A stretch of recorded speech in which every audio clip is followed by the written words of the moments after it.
So in this video we're testing the Insta360 X4 against the GoPro Max. Now the GoPro Max is old tech. We should start the video off with saying that.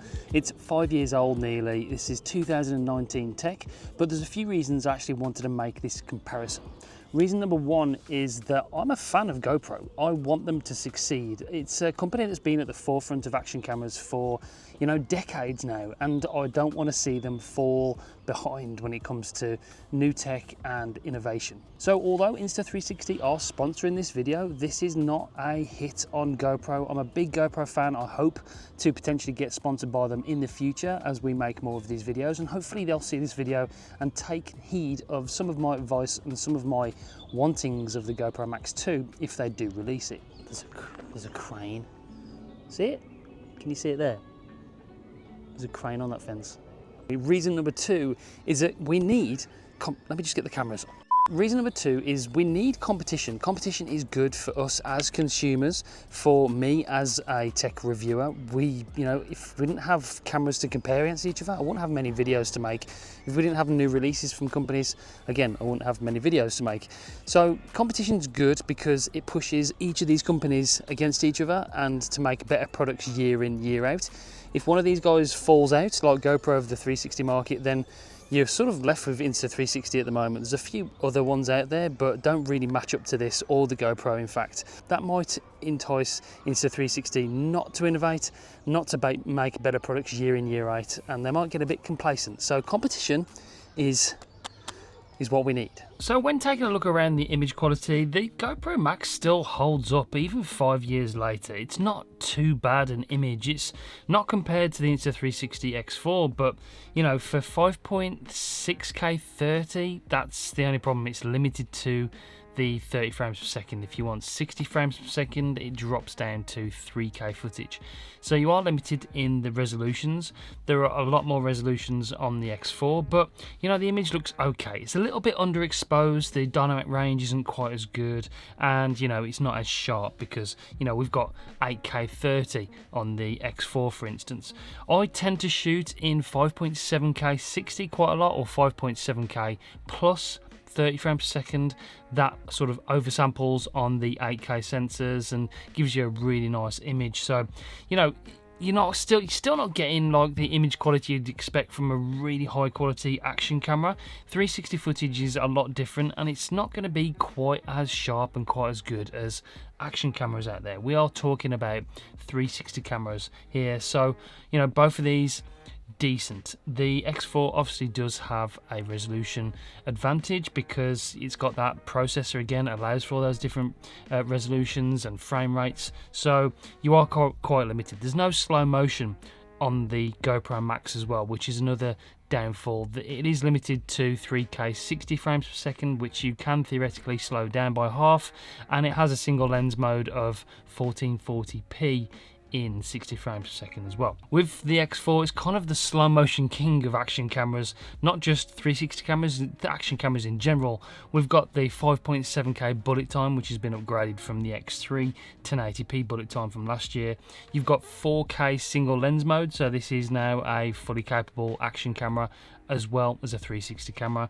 You've got 2.7K 120 in Me mode, which is that mode that allows you to shoot footage, slow motion, high frame rate without any reframing in post-production. It's a really good feature of the X4. And then you've got 5.7K 60 frames per second, which is great for action sports, as well as 4K 100 frames per second, which is brilliant. It looks really good. So as far as slow motion goes, the X4 is pretty much, in my eyes, the best camera on the market at the moment for slow motion features. You can get some really cool effects, especially with bullet time in 5.7K. It looks really good.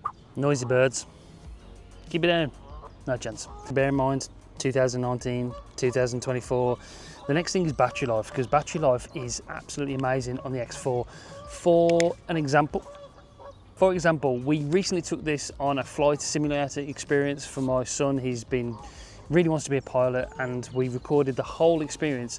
It was 112 minutes long, this experience. I recorded it at 5.7K 30 frames per second, and battery life was only down to 50% when I finished recording. It was full, down to 50% after 1 hour 12 minutes. Now, they only claim 135 minutes maximum runtime, so my experience of this is that this battery will exceed that 135 minutes runtime. So yeah, it's really great. I've had no issues whatsoever.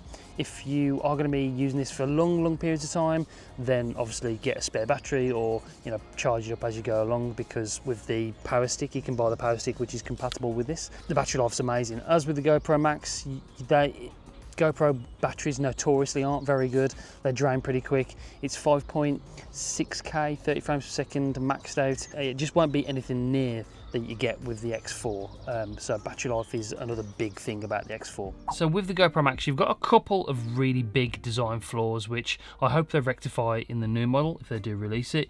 You've got this offset lens design, which really does affect the stitching line when you've got this mounted close to a subject. So if I've got this on my helmet, on my head, then you can really notice the stitching line. It's very offset image, and it looks well, it's not very good at all. As opposed to the design of the X4, where the lenses are opposite each other, you get a really good seamless stitching line. So that was one of the main problems of the GoPro Max.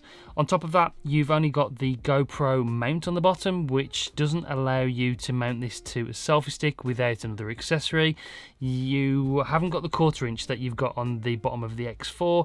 And then when you're mounting it to a selfie stick to get perfectly aligned, it's hard to get it perfectly straight. Sometimes, you can come to shoot and the selfie stick is off a little bit, so you can see the selfie stick in the image. As far as the X4 goes, it's got the 1/4 inch on the bottom. You get a dead straight alignment every time, and the invisible selfie stick is not a problem, so it's removed from the footage in the software, obviously. So those couple of design flaws really did make this not a very good camera when it was launched. So as good as this is as a camera 5 years later, still works okay. Those design flaws really do pull it back, and as far as the Insta360 X4 goes, it doesn't really compare. The hardware is so much more advanced. So when it comes to the chip and the processing features, the AI, then this has a bunch of things in here. It's got the new 5nm chip inside, which is the sort of same technology you get from Apple Silicon. Super fast chip, everything works, the UI is fantastic. It enables you to have other features as well that are really advanced, like gesture control, voice control. There's all sorts of different ways to control this, and then all the other AI things like the AI warp, the special effects, all the effects within the shot lab. So the 5nm chip in here really enables all of those special features that you get with this camera. The GoPro Max, in comparison, has still got the GP1 processor, not even the new processor from the GoPro 12, obviously it's an older camera, so it doesn't really have all those other smart features. You can literally start and stop record, and that is pretty much it. The UI is typical GoPro, a little bit slow, a little bit sluggish. The screen is not very responsive. Again, it's 5-year-old technology, but for GoPro to match to this, they really need to upgrade the chip, even a faster chip than they've got on the GoPro 12, to really compete with the processing power and all the AI features. And you've got 8K 30 inside of this, and that is another feature that is enabled by that AI processing, that 5nm chip. So yeah, just something you've got to think about when you are sort of buying one of these cameras. GoPro, we really need a faster chip inside of this. We need some new features, gesture control, voice control. We need all that inside of the new GoPro if you're going to compete with the X4. So software is where Insta360 just leap forward, not just with GoPro. This is nothing to do with GoPro, it's to do with most camera manufacturers at the moment. Insta360 have the best app and they have the best desktop studio. You've got the Shot Lab, you've got the easy editing software, you've now got 3 different ways to edit your 360 footage in the application. So we can do AI edit, we can do quick edit, and we can do pro. So there's different ways to do it. I'm going to do a full video really soon. So if you're new here, please do make sure you subscribe to the channel and press the bell so you don't miss any future uploads, because I'm going to be doing a full sort of tutorial and a deep dive into the ways you can edit your 360 footage with the Insta360 app. The desktop studio, like I mentioned, there's a $99 premium to get all the features from the desktop studio with GoPro, and it's still not as good as the Insta360 Studio 5.0 that you can download for free.